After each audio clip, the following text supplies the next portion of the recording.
तक बन जाता है, लड़ाई करने का आमादा हो जाता है। तो जब हमारे सामने हमसे मजबूत व्यक्ति खड़ा है और तब हम अहिंसक बन रहे हैं, तो इसका मतलब हम अहिंसक नहीं है, डरपोक है। और जब हमसे कमजोर सामने खड़ा है और हम बहादुर बनने का प्रयास करते हैं, तब बहादुर नहीं, तब भी डरपोक है, क्योंकि कमजोर है इसलिए हम उस पर शक्ति दिखाना चाहते हैं। गांधी जी ने कहा इस प्रकार की जो अहिंसा अपनाते हैं वो अहिंसक नहीं, वो भीरू हैं। भीरू शब्द उन्होंने प्रयोग किया। भीरू का मतलब होता है डरपोक। उन्होंने कहा मनसा वाचा कर्मणा, यानी मन से, वाणी से और कर्मों से, तीनों से हमको अहिंसक बनना है। ना किसी के बारे में हमको गलत सोचना है, ना किसी के बारे में हमको गलत कहना है, और ना ही हमारे कर्म ऐसे हैं जिससे किसी को नुकसान पहुंचे। वही परिभाषा उन्होंने सत्य की भी बताई। सत्य भी, सत्य के मार्ग पर चले तो मन से चले, कर्मों से चले और वचनों से चले। अहिंसा को अगर अपनाएंगे तभी सत्य प्राप्त कर पाएंगे।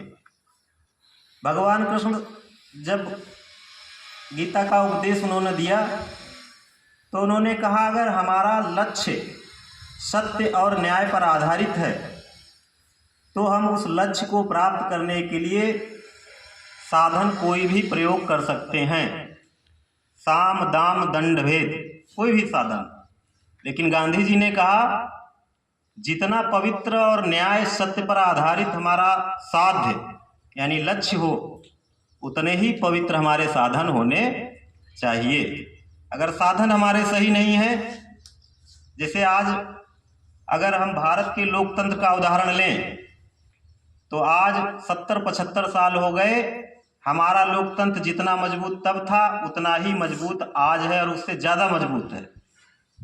लेकिन जब हमारा देश इंपीरियल शासन से स्वतंत्र हुआ था, उसके बाद और उसके साथ ही साथ बहुत से देश स्वतंत्र हुए थे।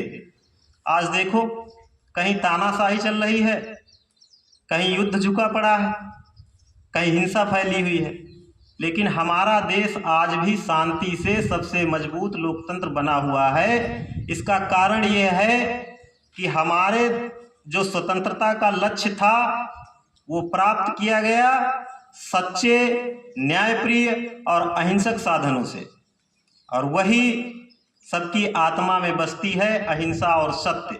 इसलिए आज भी हम सबसे ज़्यादा शांतप्रिय और सबसे ज़्यादा मजबूत लोकतंत्र में निवास करते हैं। गांधी जी ने एक सिद्धांत और दिया जो हम लोगों को जानना बहुत जरूरी है। उनकी एक थ्योरी थी, थ्योरी ऑफ ट्रस्टीशिप। उन्होंने कहा कि हमारे देश में गरीबी इस कारण से है क्योंकि कुछ प्रॉपर्टी, कुछ ही सारी प्रॉपर्टी कुछ लोगों के पास है और जो अधिकतर लोग हैं उनके पास कुछ नहीं है। तो जब कार्ल मार्क्स हुआ तो उसने तो यह दे दिया कि सारे दुनिया के मजदूरों एक हो जाओ और पूंजीपतियों से उनकी संपत्ति छीन लो, इससे तो सारी हिंसा फैल जाती। लेकिन गांधी जी ने सिद्धांत दिया कि संपत्ति छीननी नहीं है किसी की, बस जिसके पास ज़्यादा संपत्ति है, जैसे आप कार से जा रहे हो और कार में अकेले बैठे जा रहे हो तो डीजल पेट्रोल तो उतना ही खर्च होगा। साथ ही अगर उसमें 5 सीटें हैं और आप अकेले हो तो 4 लोगों को बिठा करके पैसा भी कमा सकते हो और उनको रास्ता भी, उनका मंजिल भी मिल जाएगी। मकान आपका है 2 मंजिल, 1 मंजिल में आप रह रहे हो, 1 मंजिल खाली पड़ी है तो ना आपको लाभ हो रहा है और ना जो जिसके पास घर नहीं है उसको लाभ हो रहा है। तो आप किराए पे उठा दो तो जिसके पास घर नहीं है उसको रहने की जगह मिल जाएगी और आपको पैसा भी मिल जाएगा। तो यही सिद्धांत उन्होंने दिया का इसका हल यही है कि हमारे बीच मतभेद नहीं, जो पूंजीपति हैं वो भी संतुष्ट रहेंगे कि हमको किराया मिल रहा है और जो जिसके पास साधन नहीं है उसको साधन भी प्राप्त हो जाएगा।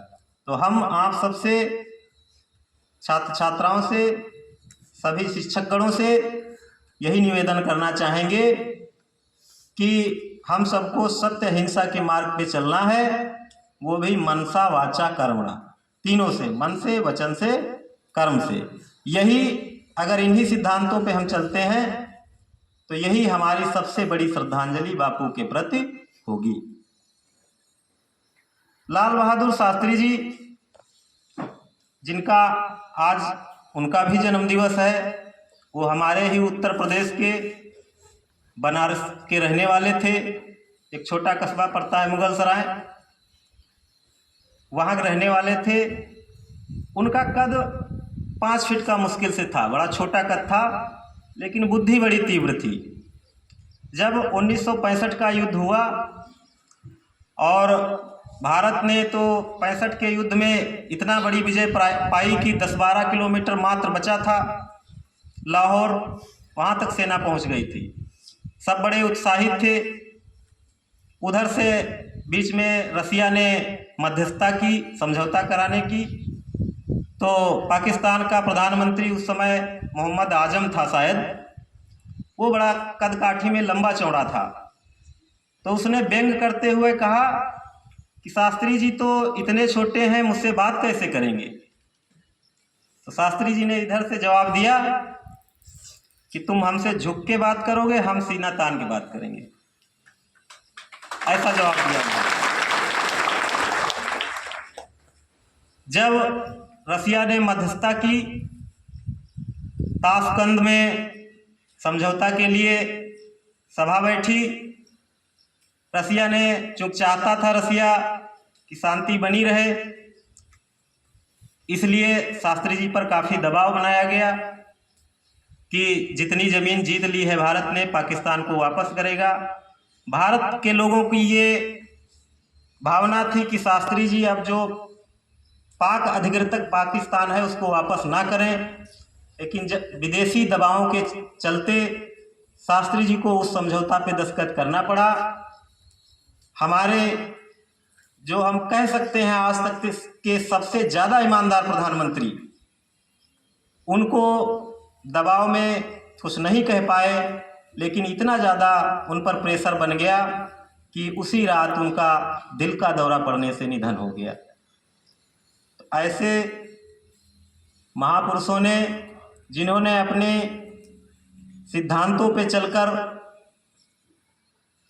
अपना व्यक्तिगत नुकसान सह लिया लेकिन देश का नुकसान नहीं होने दिया, ऐसे लोगों के प्रति हमारी सच्ची श्रद्धांजलि यही है कि हम भी उनके चले हुए कदमों पर चलें। सभी को बहुत बहुत धन्यवाद।